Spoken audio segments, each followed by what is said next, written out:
People make time for everything and everyone else in their life, but they never make time for themselves. If you go up to someone who you know and say, like, would you like to catch up for coffee? Let's do coffee. They're like, oh, I can't this week, but I can next week. How about Thursday, 7 p.m.? Perfect. I'll see you at this place. When was the last time someone is willing to take time out of their life to spend time with themselves? So if I wanted to get to know you, and we've had one dinner and we had a great conversation, we're spending time here. If I wanted to get to know you, I would have to spend time with you. We'd have to meet up for coffee, a glass of wine. If I really want to get to know you, maybe we meet up once a week. Every Friday night we go out for a glass of wine, we chat for a couple of hours. After a year, I'd get to know you really well, you'd get to know me really well. But it requires me spending time with you. So if you want to get to know yourself, you need to spend time with yourself. But in a way that you can inquire, right? So people say to me things like, oh, I walk my dog in the park, that's my time with myself. And I'm like, no, it's not. That's you walking the dog. People go like, oh, I go for a jog, that's my alone time. No, that's you jogging, avoiding traffic, watching where you're stepping so you don't trip and fall over. Spending time with yourself is sitting down, closing your eyes, not interacting with the outside world, and actually going inside and having that conversation. The same conversation I would have with you and say like, hey Brian, so where did you grow up? You know, you said California, do you like to surf? No? Hate the water, love the water? Tell me, right?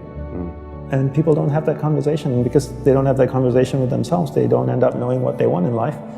Because they don't know what they want in life, they can't focus that finite amount of energy, and then they don't live a lifestyle that brings them happiness, and most people end up being unhappy. A couple of things I would say. One is simplify your life. Everybody's so busy. Everybody's got a lot of things to do. We don't actually have a lot of things to do. Right, we like being distracted because then we don't have to think about ourselves. And we don't have priorities in life. Most people don't have clear priorities in life. You know, for me, my goal is to simplify my life, simplify the number of people in my life, and simplify the number of things in my life. We only have a finite amount of energy each day, right? But every year, we have more people in our lives. Is that a fair statement? More Facebook friends, you have more people you're connected with, but your energy stays the same. So that's not a proportionate growth. If your energy is increasing every year proportionately with the number of things and people in your life, then we don't have to talk about this. But your energy level is the same. But the amount of people and things in your life are growing almost exponentially. So whereas that doesn't work. So for me, it's always about simplifying first the people and things into your life, into who and what's most important, taking that finite energy that you have each day and focusing. Second step is learning how to focus and concentrate that finite amount of energy into the people and things that truly matter. Now you start to create a lifestyle that you actually love because you're invested into people and things that matter. And the byproduct of that is happiness. And you said happiness is not a goal. Is that correct? Yes, happiness is not a goal. And if you ask most people, what do you want in life? They say, I want to be happy. Right? Would that be a fair statement? I mean, literally, it's in the U.S. Constitution, I think, the pursuit of happiness. The pursuit of happiness. Right. I always say you should never pursue happiness. Don't pursue happiness. Pursue a lifestyle where the byproduct of that lifestyle is happiness.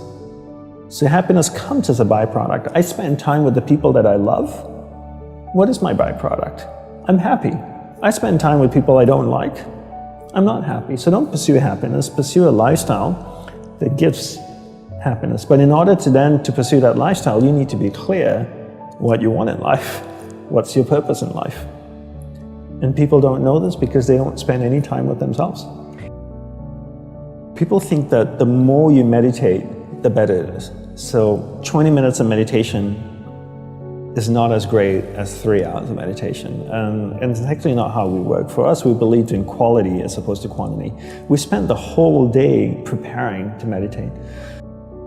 What comes before meditation? Concentration. Concentration comes before meditation. So you need to learn how to concentrate in order to meditate. And we believe that you can't meditate if you can't concentrate.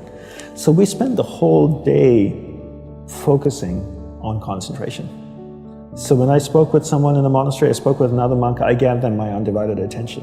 When I worked on my laptop, I focused on working on my laptop. When I swept the sidewalk, I focused on sweeping the sidewalk. So throughout the day, I'm practicing concentration. Now when I go to sit down to meditate, I'm really focused, and I can have a dynamic meditation session. And I always use the simple analogy of, take Usain Bolt, for example, the sprinter, right? I don't know much about him except he won 3 gold medals, fastest man on earth from Jamaica. I can make an assumption, and tell me if I'm wrong, that his whole day is structured. That he eats the right kinds of food and drinks the right amount of water. He goes to the gym. If you look at the boy, he's ripped, right? Probably works out, runs every day, I'm sure, sprints, does all kinds of things. But his whole day is preparing him for 9.57 seconds or whatever it is his world record is, not the other way around. And people come up to me all the time, Brian, and they say, Dandapani, I'm so stressed out, I've got so much happening in my life. Do you think if I meditate for 5 minutes in the morning, it'll help my whole day? I'm going like, well, what are you doing the remaining 23 hours and 55 minutes? That's what I want to know. Because if you try to meditate for 5 minutes in the morning and the rest of the day you just live a chaotic life, that's not, it's a good start, but it's not really helping you. It's like eating a carrot in the morning and then eating hamburgers and fries all day and hoping to have a healthy diet. You have to understand that your whole day, your lifestyle is what's going to support your meditation practice at the start, and then your meditation practice grows, and then it turns around and supports your lifestyle. But not the other way around. You don't create a meditation practice to support your lifestyle. You create a lifestyle first, meditation second.